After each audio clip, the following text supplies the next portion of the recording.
Hey guys, how's it going? This is Natinator, and welcome to a creepypasta known as The Pocket. This is a creepy little gem, and I hope you enjoy it. So as always, turn out the lights, get comfortable, and let the story begin. There were rumors going around about some abandoned old silo that had loomed over the woods.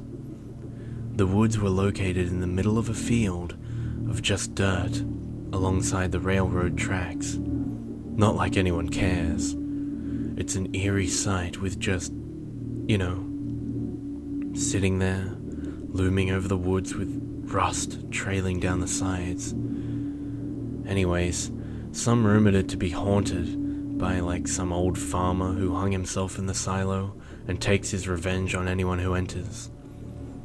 I say this rumor is complete bullshit, especially when the one spreading the rumor tries to back up their rumor with the story of some stupid kids who were curious and went into the silo, never to come back out.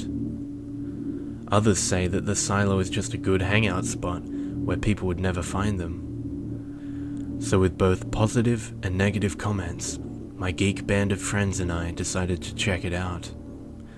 We decided to enhance the creepiness by choosing to visit the silo on a gloomy and cloudy day. So the day came and my friends, Pete, Meg, and Wes, met at my house since it was alongside the railway.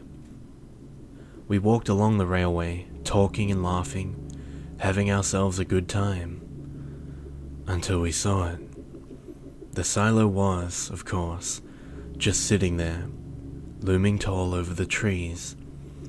Curious, we walked toward it as our laughter, along with our talking, died down. The closer we got to it, the colder it felt, as if there was some sort of cold, dark aura radiating from it, sending shivers down our spines. Hell, Wes even let out a small little yelp. We paced around the circumference of the silo, looking for an entrance of some sort. We ended up finding a ladder leading up into the silo. The rungs of the ladder were also handles to open hatches, all alongside of the structure. All were locked, except for one. Though it was stuck so hard, we had Pete come up and open the hatch, and within a few minutes we were inside the silo, standing on the hay left in there. In the center was a large hole deep in the hay.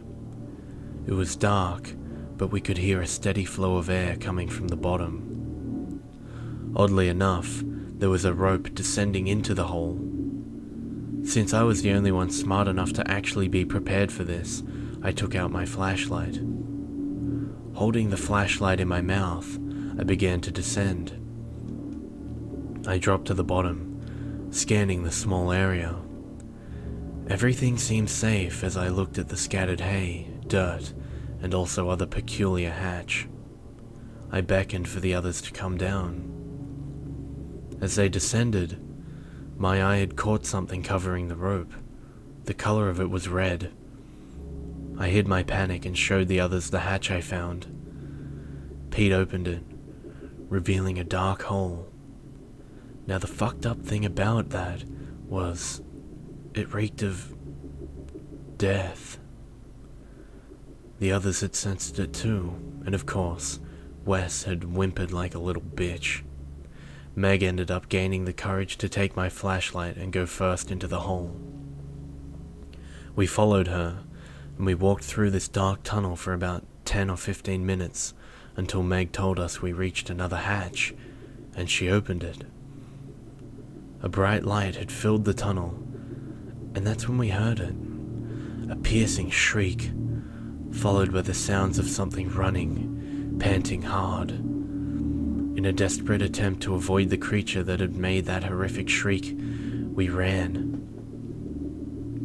Once we were out of the tunnel, we slammed the hatch shut, attempting to lock it. The sound had stopped, and breathing a sigh of relief, all of us had observed our current surroundings. We're in a concrete block, which appeared to be an old septic tank, but with an opening at the top, and through that opening we could see the forest above. We began to climb out, and then it happened. Again, we heard that damn sound again. Wes wasn't even out of the hole yet. Poor Wes. This creature slammed through the hatch, and a sharp clawed hand reached out and grasped Wes's leg tight, pulling him into the tunnel. We heard his terrified screams, and then suddenly, it stopped. We heard the sharp snapping of bones and the tearing of flesh. The rest of us were frozen in shock. The sound of Wes being killed was revolting. Meg ended up vomiting at the sound. After that, we tried to find our way out of the thicket. We searched for a way out for at least an hour, but we concluded that the forest was enclosed in a large perimeter of barbed wire fencing. We panicked, having no idea what we should do, and also realizing that the thing comes out in the dark. Night was coming fast, and in a desperate panic, Meg climbed high into a tree, hoping the thing wouldn't find her. Pete found a small hole in the ground to hide in. Bad idea. Again we heard the shriek, and I watched the thing climb out of its home. In my panic, I quickly climbed a tree and watched Pete sitting in the hole.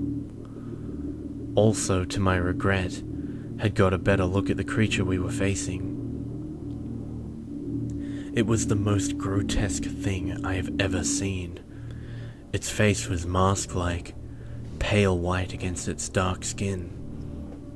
The face seemed to only have 2 dark holes for eyes, and a large smile stretched across the face.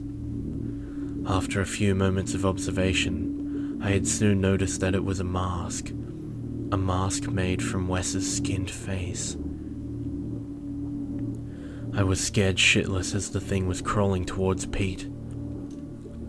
I sat in the tree as I watched Pete run in fear, but that was no use, since the thing caught up to him instantly. It shoved both hands through Pete's chest and tore him apart with ease.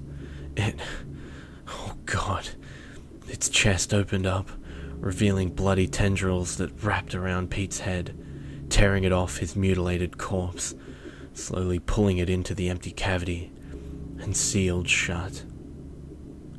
The skinned face of Wes had disintegrated, and quickly replaced with a mask made from Pete with the same hollow eyes and screwed up smile. Then it spoke in a soft, raspy voice. "I am the Pocket." It proceeded to crawl back into its dwelling. From the other tree I heard Meg crying. I beckoned for her to climb down, as I climbed down myself, and told her we're getting the hell out of this place alive. Hesitantly she climbed down, and I went up to the barbed wire fence and gripped the sharp wire, spreading it wide enough for someone to climb through. My hands bled, but I ignored the pain as Meg climbed through the opening. Again, the Pocket shrieked, and in my panic I hastily crawled through the opening and cut myself up bad. Bleeding, I ran with Meg and ignored the pain, running until we had reached civilization once again. 10 years had passed. Meg and I were happily married.